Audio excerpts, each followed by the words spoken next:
জাতীয় সঙ্গীতটি সেই ব্যক্তির হতে হবে যেই ব্যক্তি ওই দেশের। এরকম ইউনিকনেসটা দরকার। মানে আমি যদি একটা ইথিক্যালি যদি আমি চিন্তা করি যে কপি করা সুর, অন্য একটা গানের সুরকে কপি করে জাতীয় সঙ্গীতে এই সুরটা দেওয়া হয়েছে, আপনি অন্য একটা গানের থেকে আপনি সুর মেরে দিবেন, এটা আসলে ইথিক্সের সাথে যায় না। নতুন একটা ইস্যু শুরু হইলো, এটা আজকে সকাল থেকে দেখতেছি এই ইস্যুটা যাচ্ছে না আর কি, অনেকক্ষণ ধরে স্টে করতেছে। হয়তো সবাই এখন আরেকটু বড় বড় ইস্যু দেখতে পারবে যেগুলো 2-3 দিন ধরে চলবে। তো ইস্যুটা হচ্ছে কি, জাতীয় সঙ্গীত চেঞ্জ করা নিয়ে একটা ইস্যু, যে না জাতীয় সঙ্গীত চেঞ্জ করা দরকার কি দরকার না, এটা নিয়ে। এই তো এই ইস্যু নিয়ে এখন জাতীয় অন্যান্য বারের মতোই, অন্যান্য ইস্যুর মতোই দুই ভাগ হয়ে গেছে। তো এটা নিয়ে আমি ভাবছিলাম কোনো কথা বলবো না। আমি আসলে এটার ক্ষেত্রে নিউট্রাল পজিশনেই ছিলাম, কারণ এটা এমন কোনো ইস্যু না যেটা এখনই সলভ করতে হবে। এর থেকে বড় বড় ইস্যু আছে যেটা আসলে সলভ করার দরকার।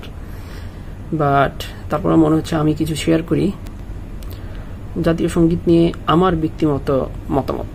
প্রথম কথা হচ্ছে, আমি যদি বলি যারা আসলে জাতীয় সঙ্গীতটাকে চেঞ্জ করার দরকার বলে মনে করতেছে, তাদের পয়েন্ট অফ ভিউ থেকে যদি বলি, তারা অনেকগুলো যুক্তি দিচ্ছে। তার মধ্যে একটা যুক্তি হচ্ছে এরকম যে জাতীয় সঙ্গীতটা যে লিখছে তিনি বাংলাদেশের কেউ না এবং সে বাংলাদেশের সিটিজেন না। তো সেই যে প্রেক্ষাপট লিখছে, এই প্রেক্ষাপটটা বাংলাদেশকে নিয়েও না।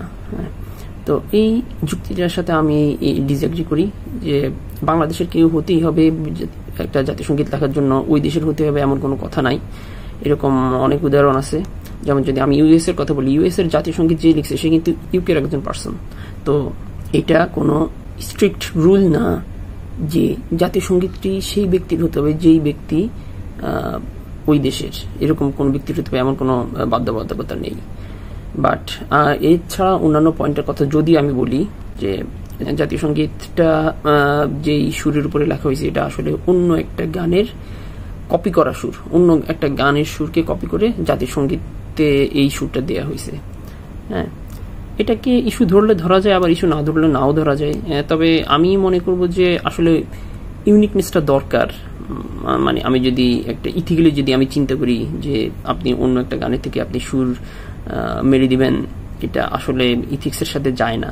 তো এমন একটা গানকে আমাদের জাতীয় সঙ্গীত হিসেবে যদি আমি ইউজ করি, মানে ওই তো যেটা বললাম যে আপনি এটাকে না ধরলেও নাও ধরতে পারেন, but in my personal opinion আমি এটা আসলে সাপোর্ট করি না আর কি।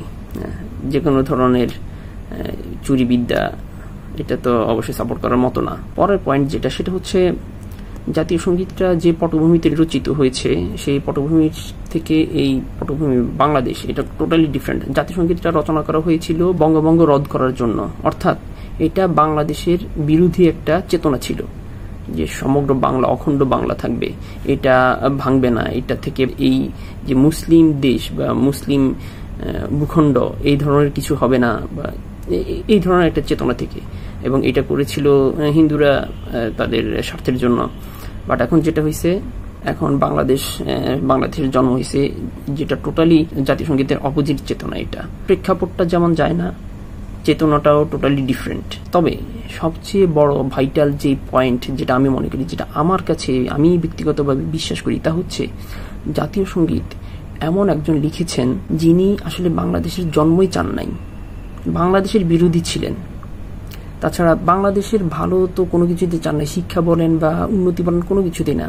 তার তো একটা কমেন্ট আপনারা জানেনই যে মূর্খের দেশ আবার কিসের বিদ্যালয়, এই ধরনের একটা কমেন্ট উনি করেছিলেন। কোনো একজন পার্সন যে কিনা বাংলাদেশের বা এই ভূখণ্ডের, একটা আলাদা ভূখণ্ডের অস্তিত্বের বিরোধী ছিলেন, তাকে আমি কি বলতে পারি? বাংলাদেশের পার্সপেক্টিভ থেকে যদি বলি যে বাংলাদেশের বিরোধী যারা ছিল 1971 সালে, তারাই তো রাজাকার।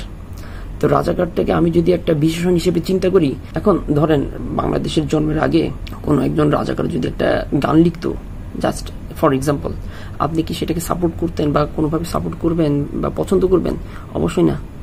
তো বাংলাদেশের চেতনার বিরোধী যেই ছিল, সেই পার্সনের গান আমি একসেপ্ট করব, এটা তো আসলে আমার ইথিক্সের সাথেও যায় না বা আমার চেতনার সাথেও যায় না, বাংলাদেশের চেতনার সাথে যায় না।